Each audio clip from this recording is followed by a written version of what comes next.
우리 함께 찬송하겠습니다. 찬송가 190장 성령이여 강림하사 우리 함께 찬송합니다. 성령이여 강림하사 나를 감화하시고 애통하며 회개한 맘 충만하게 하소서. 예수여 비오니 나의 기도 들으사 애통하며 회개한 맘 충만하게 하소서. 성령이여 강림하사 크신 권능 주소서. 원하옵고 원하오니 충만하게 하소서. 예수여 비오니 나의 기도 들으사 애통하며 회개한 맘 충만하게 하소서. 힘이 없고 연약하나 엎드려서 비오니 성령 강림하옵소서. 충만하게 하소서. 예수여 비오니 나의 기도 들으사 애통하며 회개한 맘 충만하게 하소서. 정케하고 위로하사 복을 받게 하소서. 충만하게 하시오니 무한 감사합니다. 예수여 비오니 나의 기도 들으사 애통하며 회개한 맘 충만하게 하소서. 아멘. 기도하겠습니다. 하나님 아버지 감사합니다. 성령 하나님께서 우리 모든 성도님들과 날마다 말씀으로 함께 동행해 주셔서 정말 감사합니다. 기도의 자리, 예배의 자리, 말씀의 자리, 아버지 하나님의 말씀으로 함께 교제를 나누는 자리로 아버지 하나님 저희를 이끌어 주시고 아버지 풍성한 은혜 서로 나누며 살아가는 성숙한 믿음의 형제 자매들로 저희 모든 성도님들을 키우시고 인도해 주옵소서. 오늘도 건강을 지켜주시고 생업 가운데 간섭하시고 인도하여 주셔서 자녀들이나 모든 일들을 주님께 의탁드리고 아버지 하나님과 함께 만족함으로 기쁨으로 오늘 하루를 살아내는 저희 모두가 될 수 있도록 도와주옵소서. 아버지 하나님께서 홀로 영광 받아주시고 이 시간 함께하여 주옵소서. 예수님 이름으로 기도합니다. 아멘. 하나님 말씀 사도행전 8장 18절로 24절입니다. 사도행전 8장 18절로 24절 말씀 제가 읽습니다.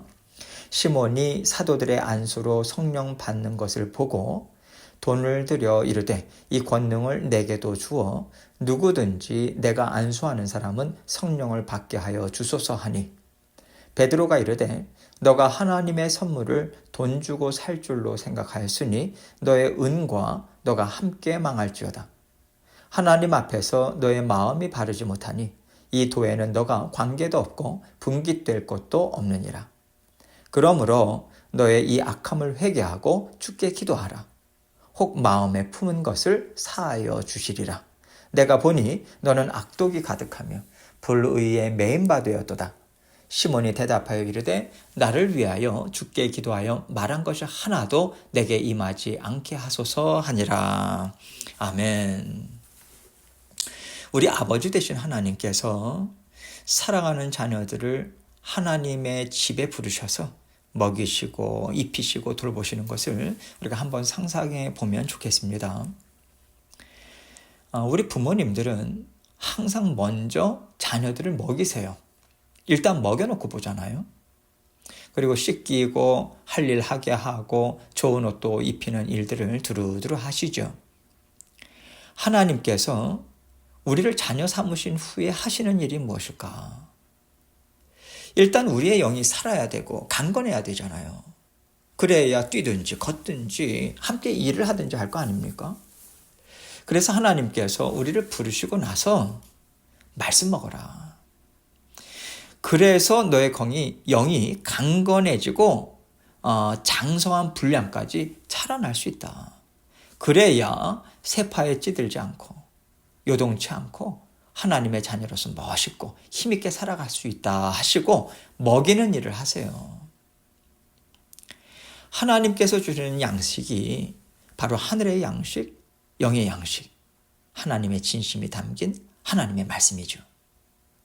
언제나 하나님께서는 우리가 말씀을 듣고 이해하고 깨닫고 마음에 심어서 말씀으로 살아갈 수 있도록 도우시는 일을 끊임없이 하고 계세요. 하루 24시간 하나님은 우리와 함께 그 일을 하시죠. 그래서 지금도 우리가 어떻게 하면 내가 조금이나마 하나님께 더 기쁨이 되고 하나님의 심정을 갖고 살 수 있을까? 이 바람을 가지고 말씀을 듣는 자리에 나오게 된 거 아니겠습니까? 우리가 신앙생활을 할 수 있는 것은요, 우리 아버지 되신 하나님께서 우리를 먹이시고 입히시고 돌보시고 끊임없이 가르치시고 양육하신 덕분이에요. 이 은혜로 우리는 하나님의 자녀된 삶을 살고 있는 거죠. 이것을 제자들은 끝까지 전하고 가르쳐야 하는 것이고요.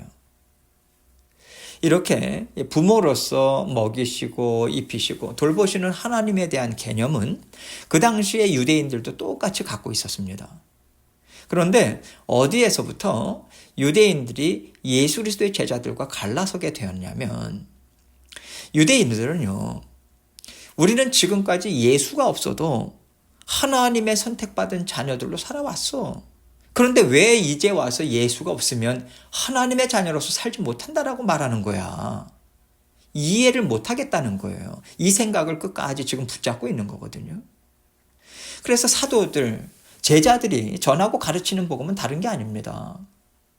하나님께서 우리를 자녀 삼으셨는데 자녀된 삶이 영원토록 이어지도록 예수 그리스도를 보내주신 것이다. 하나님과 끊어질 수밖에 없는 사망의 굴레를 끊어주기 위해서 예수님이 우리를 찾아오셨어. 예수님을 반갑게 받아들여야지만 우리는 하나님과 영원토록 함께 살 수 있는 거야. 이 얘기를 전하고 있는 거예요. 그럼에도 불구하고 유대인들은요, 모세의 율법이면 충분해. 10계명, 그리고 그 계명을 잘 지킬 수 있도록 만든 율법들만 우린 철저히 지키면 된다. 이 생각을 붙잡고 있으니까. 도대체 내가 어디로부터 왔는지, 내가 왜 이 땅에서 살고 있는지, 하나님의 구속사의 맥락에서 인생 여정을 이해하지 못하고 있는 거예요. 뚝 끊겨버린 거죠. 이런 면에서 예수님께서는 아담과 하와의 범죄 현장에서 하나님께서 주셨던 원복음의 말씀, 그것을 영원토록 연결시키는 일을 우리 예수님이 완성하신 거예요. 그래서 사도들은 예수 그리스도 없이는 어느 누구에게도 구원을 주어줄 수 없고 그 누구도 구원의 삶을 살아갈 수도 없다. 이것을 힘있게 전파하고 있는 것입니다. 그런데 오늘 말씀을 보면 구원에 대해서 잘못 이해한 대표적인 사람이 나오죠. 바로 시몬입니다. 18절로 19절 말씀 봅니다. 시몬이 사도들의 안수로 성령 받는 것을 보고 돈을 들여 이르되 이 권능을 내게도 주어 누구든지 내가 안수하는 사람은 성령을 받게 하여 주소서 하니. 오늘 본문 앞 내용을 보면요, 이 시몬이라는 사람은 사마리아에서 마술을 행하던 사람이에요. 그런데 빌립 집사가 이제 복음을 전합니다. 복음을 전하는데 귀신들이 쫓겨나가요. 병든 자들이 낫는 일이 일어난 것을 이 사람이 본 거죠. 자기가 하는 마술보다 훨씬 더 큰 역사가 일어난 것을 본 거예요. 그래서 놀라운 역사를 행하는 빌립이 전하는 복음을 시몬은 받아들였던 것입니다. 이것이 이상한 일은 아닌 거예요. 오늘날에도 보면 어떤 사람이 와서 왜 이렇게 아파? 우리 한번 교회 같이 가보자. 열심히 신앙생활하고 기도하면 하나님이 낫게 해주실 수 있어. 우리 하나님 그런 하나님이셔. 치유의 하나님이셔. 그러면서 교회를 데리고 갔는데 예배를 드리고 기도를 하는데 몸이 가뿐해지는 거예요. 병이 낫는 거죠. 이런 경우들이 꽤 됩니다. 이렇게 병 고침을 받았다면 그 사람은요, 내 병을 낫게 하고 내 건강을 책임지시는 하나님으로 예수님을 받아들이겠죠. 우리 주변에 이렇게 신앙생활을 시작하시는 분들도 많이 있습니다. 그래서 시몬이 이런 생각을 갖는 것은 잘못된 것은 아닌 거예요. 그런데 오늘 본문에 보면 베드로가 시몬을 꾸짖습니다. 20절로 21절 보세요. 베드로가 이르되 너가 하나님의 선물을 돈 주고 살 줄로 생각하였으니 너의 은과 너가 함께 망할지어다. 하나님 앞에서 너의 마음이 바르지 못하니 이 도에는 너가 관계도 없고 분깃될 것도 없느니라. 베드로가 지금 핵심을 찌르고 있어요. 너는 지금 권능을 보고 하나님을 믿고 예수님을 쫓겠다고 하는데 하나님이 주시는 구원은 너의 원함을 채워주는 데 있지 않다. 너가 그 믿음에서 빨리 벗어나야 된다. 이것을 가르쳐주고 있는 거예요. 베드로가 안수를 하니까 성령이 임하단 말이죠. 그러면서 그 성령이 임한 현상이 이렇게 나타났을 거 아니겠습니까? 그것을 보고 지금 빌립이, 지금 시몬이 그렇게 베드로에게 이야기를 한 것이고 베드로는 책망을 한 것인데, 여러분 이것을요, 오늘날 우리의 그 상황 가운데 한번 생각을 해보면, 내가 사는 동안 걱정 근심이 없게 물질을 주시는 하나님, 11조 하면 몇 배로 채워주시고 봉사하면 내 필요한 거 다 채워주신다. 이렇게 내 원함과 필요를 채우기 위해서 하나님을 쫓아가는 그 연약한 믿음에서 벗어나야 된다. 이러한 맥락에서 지금 베드로는 말을 해주고 있는 거예요. 베드로는요, 너가 물질을 위해서 하나님을 쫓는다면 너는 물질을 쫓는 탐욕 때문에 반드시 망할 거야. 이것을 알려주고 있는 거예요. 그리고 하나님께서 오늘을 살아가는 우리에게도 동일한 말씀을 주시지 않습니까? 우리 마음에 우상이 있다고, 탐욕스러움이 있다고. 그 우상과 탐욕을 내버려야만 참된 평안, 참된 복으로 이 땅에서 하나님과 함께 기쁨으로 살아갈 수 있다고, 이 말씀을 계속해서 우리에게 들려주고 계시지 않습니까? 누구에게나 원함이 있어요. 그러나 그 원함을 들어주셔야 하나님이라고 내가 인정을 한다면요, 그 원함만 붙잡고 하나님의 이름을 부르짖는다면 그것은 성숙한 믿음은 아닌 거죠. 때때로 하나님께서 궁핍함도 주실 때가 있습니다. 그럴 때 하나님께서 나에게 이 궁핍함을 주셨다면 주신 이유가 다 있으시겠지. 이 생각 붙잡고요, 하나님께 여쭙는 거죠. 부르짖는 거죠. 그 이유를 깨닫기 위해서 말씀을 읽고 또 묵상하는 삶으로 하나님 앞에 서 있는 것 아니겠습니까? 하나님께서 결국 답을 주시죠. 내가 너에게 더 좋은 것을 주기 위해서 이 궁핍함 준 거야. 그런데 더 좋은 것이 무엇인가? 바로 이것이요, 우리가 싸우는 영적 싸움이기도 하고요, 우리가 깨져야 되는 부분이기도 하고요, 또 알고 계속해서 성장해야 하는 부분이기 때문에 우리에게 어려움과 아픔이 있는 것 아니겠어요? 신앙생활이라고 하는 것은요, 내가 잘못 알고 있는 것, 잘못된 것을 붙잡고 있는 것들을 깨닫고요, 하나씩 하나씩 떼어내고 거기에서 벗어나는 과정이 신앙 여정이에요. 마치 알을 깨고 벗어나서 더 성숙한 생명체로 바뀌듯이 이런 과정을 계속해서 이어가는 것이 신앙생활인 거죠. 이 과정을 통해서 우리는요, 하나님과의 관계도 더 돈독해지고요, 하나님과의 깊은 관계로 우리는 나아가게 되는 것입니다. 시몬을 책망한 베드로는 이어서 그에게 해결 방법까지도 얘기해 주고 있어요. 22절입니다. 그러므로 너의 이 악함을 회개하고 주께 기도하라. 혹 마음에 품은 것을 사하여 주시리라. 하나님은요, 죄 다 씻고 나서 나에게 나와. 다 해결하고 나에게 와. 이렇게 하지 않으십니다.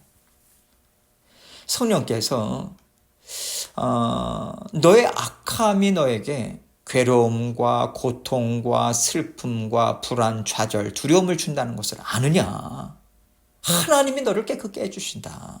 이것을 깨닫게 하시는 그런 말씀을 주시죠.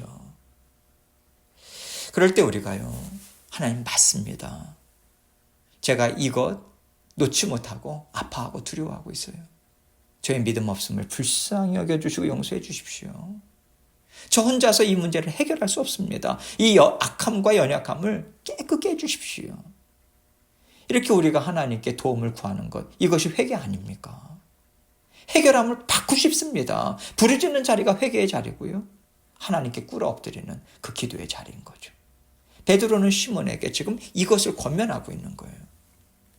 23절입니다. 내가 보니 너는 악독이 가득하며 불의에 매인 바 되었도다. 지금 베드로가 시몬이 특별히 더 악해서 마술을 부리던 사람이라서 능력 얻으려고 빌립을 쫓아다녀서 그래서 그에게 악독이 가득하다고 말하는 걸까요? 사실 여러분, 우리도 보면요, 악하지 않습니까? 우리가 내려놓지 못하는 게 얼마나 많이 있어요. 하나님, 이것만큼은 건들면 안 됩니다. 하나님, 이것은 꼭 주셔야 됩니다. 안 그러면 저 못 살아요. 우리에게 이런 거 많이 있잖아요.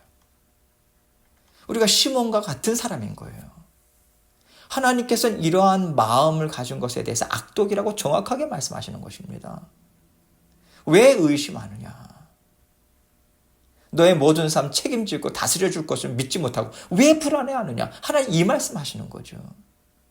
하나님을 의심하고 의지 않는 것, 이것이 악독 아닙니까? 불의잖아요. 옳지 못한 거거든요.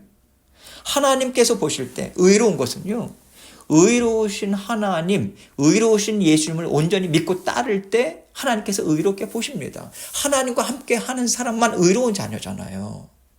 예수님과 함께 하는 자녀만 의로운 자녀 아닙니까?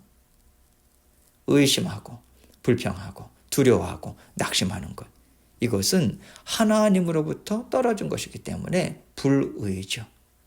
시몬과 우리가 별로 다를 게 없는 거예요. 24절입니다. 시몬이 대답하여 이르되 나를 위하여 주께 기도하여 말한 것이 하나도 내게 임하지 않게 하소서 하니라. 지금 시몬을 보면요, 제가 잘못했습니다. 제가 하나님 의지하지 못했습니다. 이런 대답 금방 나오지 않아요. 제발 저에게 그 벌은 내리지 말아주세요. 고통과 어려움 안 됩니다. 저에게 주지 마세요. 제가 다 알아듣고 쫓아가겠습니다. 이런 태도를 취하는 것 아니겠어요? 우리도 마찬가지죠.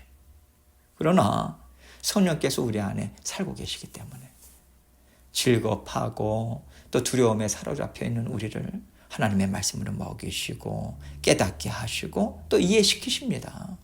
그래서 하나님 도와주세요. 제가 이렇게 악하고 이렇게 고집이 셉니다. 진정한 회개의 자리로 성령께서 우리를 이끌어 주시죠.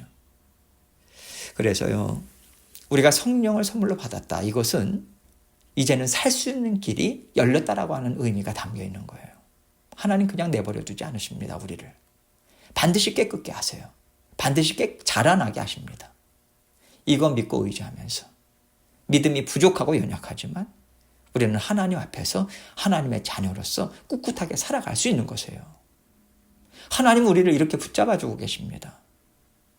우리는 연약해요. 의심합니다. 두려워하고 낙심하죠. 여러분, 그것 자체로 하나님께서 우리를 책망하지 않으세요. 하나님이 책망하실 때는 우리가 하나님께 나아가지 않을 때예요. 왜 나에게 나오지 않느냐? 왜 나에게 도움을 구하지 않느냐? 하나님이 이것을 책망하시죠. 하나님께 도움을 구하시면서 우리 안에 있는 불안, 염려, 의심, 낙심 다 주님 앞에 쏟아내시고요. 하나님과 언제나 화평하시고 하나님께서 날마다 주시는 세임 받아서 기쁨으로 사시는 저와 여러분이 되시기를 주님의 이름으로 축원합니다. 함께 기도합니다. 오늘 말씀을 생각하면서 여전히 우리가 하나님 앞에 내려놓지 못하는 그 영역들이 무엇인가? 그것을 온전히 주님 앞에 고백하고 또 도움을 구하시고 여러 가지 기도 제목 가지고 하나님께 나아가도록 하겠습니다.